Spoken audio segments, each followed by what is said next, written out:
At the waterhole, the stallion uses his weight ruthlessly. The foal is in deep trouble.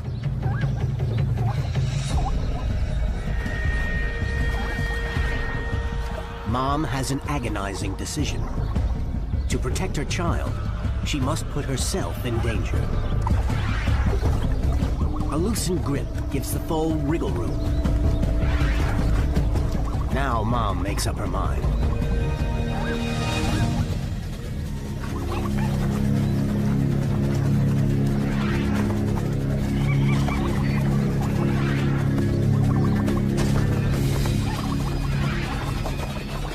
His incisors usually crop grass, but they can also pierce flesh.